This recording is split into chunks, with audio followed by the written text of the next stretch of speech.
नमस्कार दोस्तों। मैं अभी एक बटेश्वर धाम के रास्ते पे रोड पे एक आश्रम मिलता है, उसी आश्रम पे हम आए हुए हैं अभी। और यहाँ पे जो रहने वाले यहाँ महात्मा जी हैं, उनसे बात करेंगे और जानेंगे इस आश्रम के बारे में और यहाँ पे वो किस तरीके से रहते हैं, क्या क्या उनकी दिनचर्या है, कैसे कुछ लोगों की यहाँ पे सेवा भी पाते हैं, कुछ लोग यहाँ पे खाना भी खाते हैं, उसके बारे में सारी बात करेंगे बाबा जी। इस आश्रम में बाबा जी ने बहुत प्यारी प्यारी गाय भी रखी हुई हैं, जिनकी नित्य प्रतिदिन बाबा जी सेवा करते हैं, इनको चारा खिलाते हैं। और कितना सुंदर नज़ारा है, ये प्यारी प्यारी गाय यहाँ पे मौजूद हैं, जिनकी सेवा कर रहे हैं अभी बाबा जी, जो आप वीडियो में देख रहे हैं। कुछ गाय के प्यारे प्यारे बच्चों से मैं भी मिलने की कोशिश की, मैं भी इनसे मिला, इनको सहलाया। बहुत ही अच्छा लगा इनके पास रह के, इनके साथ रह के काफ़ी अच्छा महसूस किया इस आश्रम में। ये आश्रम बहुत ही अद्भुत जगह पे बना हुआ है, इतनी शांति है आसपास, आप देख ही रहे होंगे।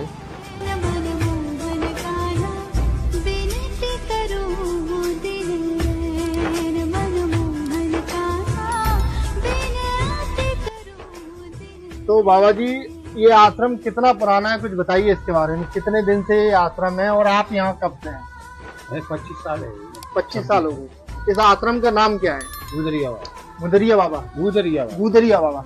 गुदरिया बाबा के नाम से आश्रम है ये। और यहाँ पे जो ये बाबा जी हैं, इनका नाम भी जानते हैं, परिचय भी जानते हैं। बाबा जी, आपका नाम? रामदास। रामदास जी महाराज जी हैं यहाँ पे, जो पिछले 25 सालों से यहाँ पे हैं। मैंने सुना जैसे भी यहाँ पे, जब भी यहाँ पे सावन का महीना होता है, कांवड़ यात्रा चलती है, तो काफी लोग यहाँ पे भोजन पानी सब कुछ सेवा प्राप्त करते हैं। तो वो किस तरीके से आप सेवा कर रहे हैं लोगों की?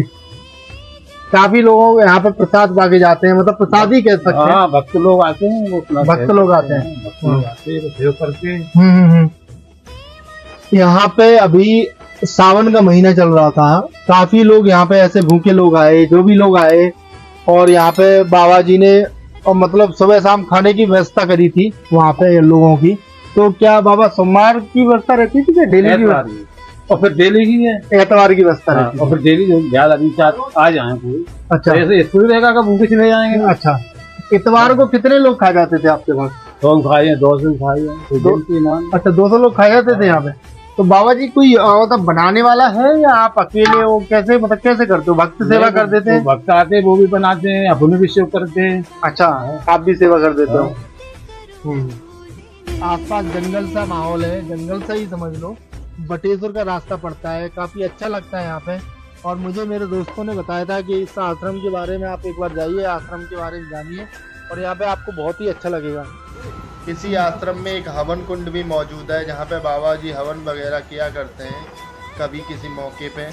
साथ में इसी हवन कुंड के सामने एक हनुमान जी की मूर्ति है, ये लीजिए आप दर्शन कीजिए हनुमान जी के। इसी आश्रम पे जब हम शाम को मौजूद थे तो हमें सूर्यास्त भी देखने को मिला, और खेतों से ये सूर्यास्त का नज़ारा आप देख रहे होंगे, कितना सुंदर मनमोहक दृश्य है। आप भी देखिए कितना सुंदर लग रहा है। इस आश्रम में आने के बाद ऐसा लगता है कि कुछ दिन यहीं रुक जाए। बहुत ही अद्भुत शांति मिली यहाँ पे ये देखकर। बाबा जी ने हमें बताया कि इस सावन के महीने में काफ़ी लोग थे जो यहाँ पे आए, जो शाम को भूखे प्यासे लोग आते थे, बाबा जी उनको खाना खिलाते थे। साथ में आसपास के गांव के लोग भी आ जाते थे उनकी सेवा करने के लिए। तो बाबा जी की हेल्प करने के लिए आसपास के गांव के लोग भी यहाँ पे मौजूद रहते हैं, जो समय समय पर उनकी मदद करते हैं, और साथ में बाबा जी भी लोगों की सेवा करते हैं। तो इस तरीके से ये आश्रम बहुत ही सुंदर वातावरण के बीच में बना हुआ है। आप भी इस आश्रम को देखिए, अगर कभी इधर से निकलना हो तो ज़रूर रुकिएगा,